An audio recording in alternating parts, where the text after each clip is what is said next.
I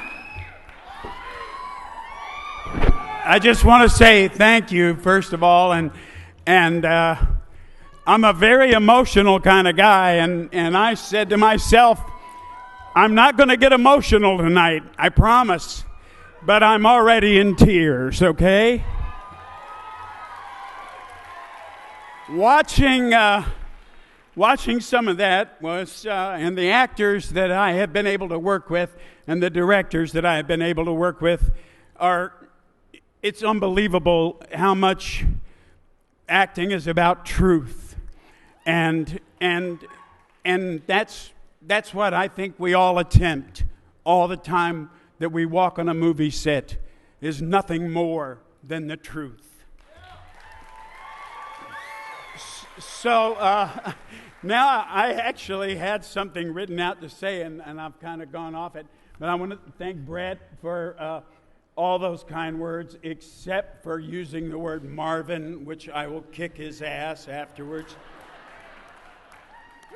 Now then, I know that some of you and said, well, if I meet him, what do you call him? Dear, what if we meet him, say hello, what do we call him? Well, growing up a poor fat boy in Dallas, and I was born kind of red, my dad, at the age of about 6 months old, decided he would call me Meat. Now, I know a lot of people think, oh, he gave himself that name. Let me tell you this. If I'd have given myself that name, I should have been committed years ago. So they said to me, Meat, you've got like 3 or 4 minutes. And I said to them, who do you think I am, John Bon Jovi? Have you ever heard Bat Out of Hell? It's 12 minutes long.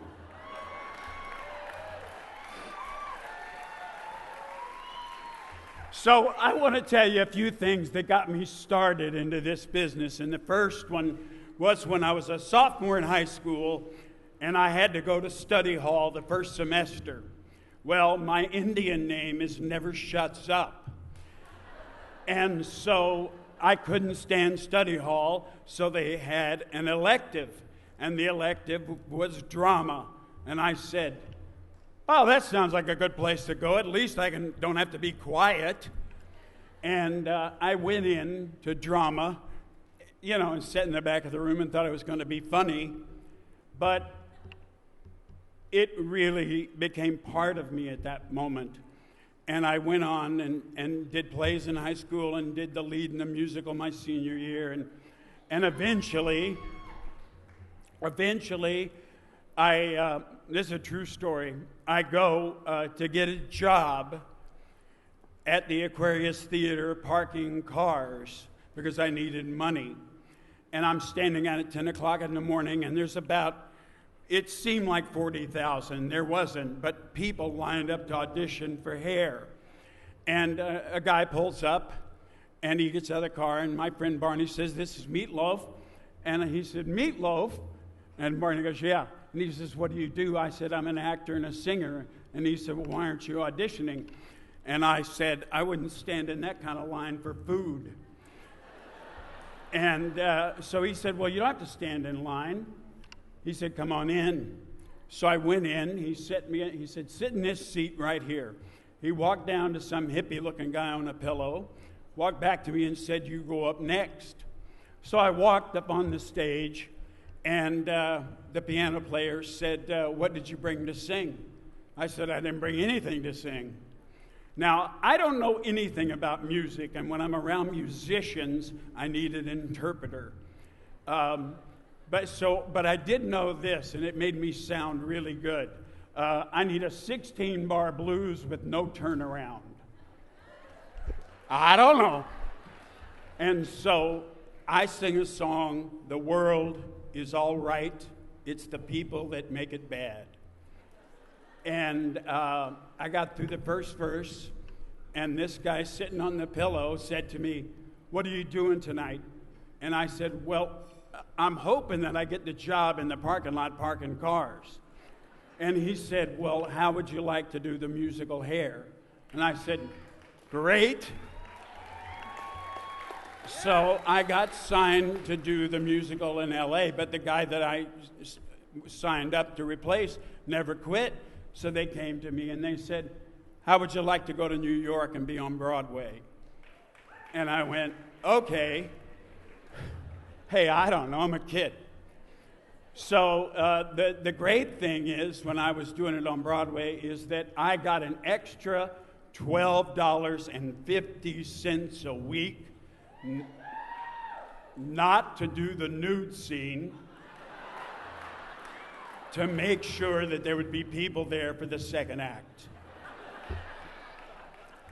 And after a while in New York, I met a fella by the name of Joe Papp. And Joe Papp took me under his wing and really taught me how to act. And I became the 13th actor in history on salary full-time for the New York Public Theater. And Joe Papp called me up on the phone. He said, I want you to come down. We're doing Shakespeare in the Park, and I want you to read for it. So I went down, I read for Shakespeare, and the director looked at me and he said, that was possibly the worst reading of Shakespeare I've ever heard in my entire life. And Joe Papp leaned over to him, and Joe said to me, take the script home, here's 4 characters, pick one. Hey, I'm a young actor. I picked the one with the most words. And Clive Barnes, critic for the New York Times, the famous Clive Barnes, gave me a wonderful review, said that I was one of the real people on stage that night. And Joe Papp, that night in 1971, really started my acting career. And I owe him, Lou Adler, and Jim Steinman so much. I can never tell you.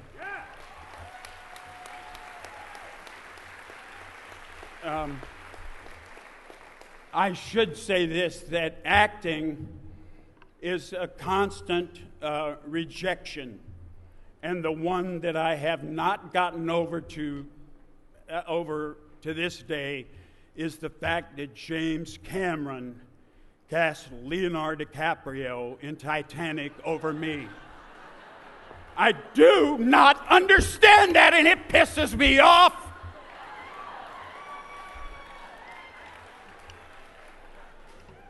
And Laurence Olivier said this, every actor, when he's on set every day, is absolutely terrified, and that's the truth. Now, I need to tell you this. My wife, Deborah, and I, we just bought a house in Austin.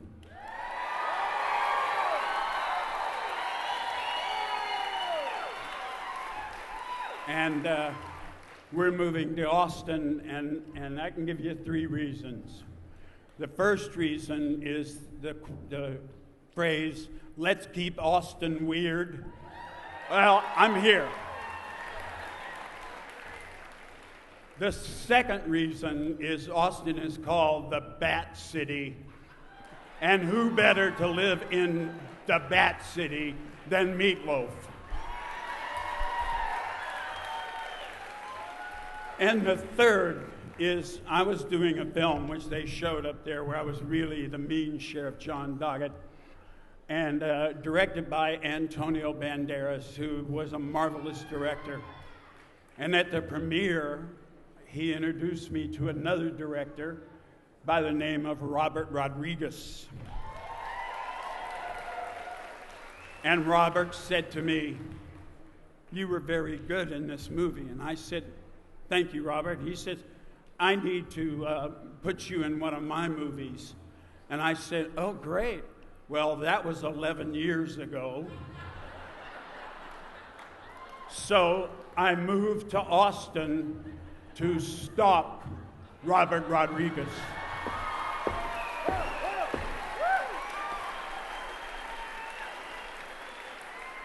I will be in a Robert Rodriguez movie come hell or high water. Now, I've been doing this for 46 years now.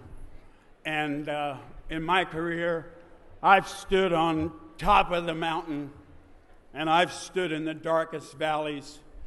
But tonight, I want to thank the Austin Film Society for letting me stand on the mountain tonight.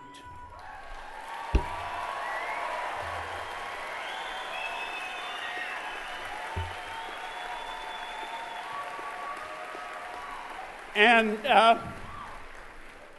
I'm going to actually quote the words of Tom Cruise to the Austin Film Society and to all of you out there, and for this fabulous honor, you complete me. Thank you very, very much. Hook 'em horns!